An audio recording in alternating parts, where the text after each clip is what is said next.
सब जानते हैं कि पिछले 7 वर्षों में उत्तर प्रदेश में माननीय मुख्यमंत्री जी के मार्गदर्शन निर्देशन में नेतृत्व में उत्तर प्रदेश में औद्योगिक जो ग्रोथ है वो साल दर साल बढ़ती चली गई है और जो निवेश जो उद्यमी जो प्रदेश में निवेश करना चाहते हैं उनकी संख्या में बहुत तेजी से बढ़ोतरी हुई। करीब 40 लाख करोड़ के एमओयूज भी हम लोगों ने साइन किए थे जब इन्वेस्टर समिट उत्तर प्रदेश में हुआ था। उसमें अगर मैं अपने विभाग की बात करूं एक्साइज डिपार्टमेंट की, तो एक्साइज डिपार्टमेंट में करीब 135 एमओयू साइन हुए थे इन्वेस्ट यूपी के सपोर्ट के साथ और उसमें करीब 40,000 करोड़ के एमओयूज एक्साइज डिपार्टमेंट ने साइन हमें मिले थे। उन 40,000 करोड़ के एमओयूज में 46 निवेशक ऐसे थे जिन्होंने ग्राउंड ब्रेकिंग सेरेमनी अभी जब माननीय प्रधानमंत्री जी के कमलों से हुई थी प्रदेश में,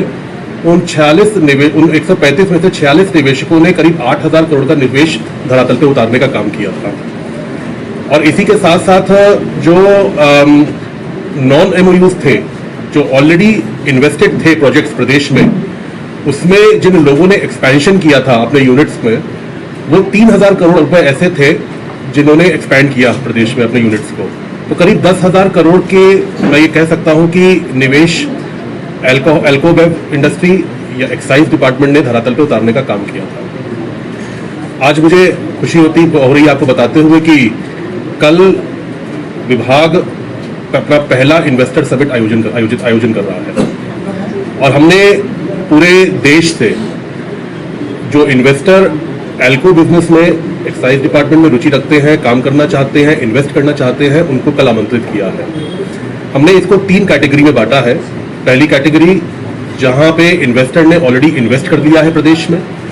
सेकंड कैटेगरी जिन्होंने एमओयू साइन कर लिया था हमारे साथ, लेकिन कुछ समस्याएं अगर उनके सामने आई हैं या आ रही हैं, उनको हमने बुलाया है कि क्या प्रॉब्लम्स है और कैसे उनको हम फैसिलिटेट करेंगे। और तीसरी कैटेगरी हमने बनाई है जहां हम नए एमओयूज को साइन करेंगे कल, जो इन्वेस्टर आना अब नए तरीके से हमसे एमओयू साइन करेगा। ये हमने 3 कैटेगरी में अपने इन्वेस्टर समिट को हमने डिवीजन किया है और मुझे खुशी है कि आज ईज ऑफ डूइंग बिजनेस में यूपी देश के नंबर 2 स्थान पे पहुंचा है। निवेश मित्र जो एक पोर्टल बनाया गया था, उस निवेश मित्र के माध्यम से जो इन्वेस्टर प्रदेश में इन्वेस्ट करना चाहता है उसको सिंगल विंडो सिस्टम की सुविधा दी गई है कि एक ही विंडो से उसको सारी क्लियरेंसेस उसको मिलेंगी। और मेरा मानना है कि जितना निवेश बढ़ता है उतनी एम्प्लॉयमेंट अपॉर्चुनिटीज भी बढ़ती है और उतनी ही प्रदेश की जीडीपी में भी ग्रोथ होती है। माननीय मुख्यमंत्री जी ने जो प्रदेश को $1 ट्रिलियन इकोनॉमी बनाने का जो एक लक्ष्य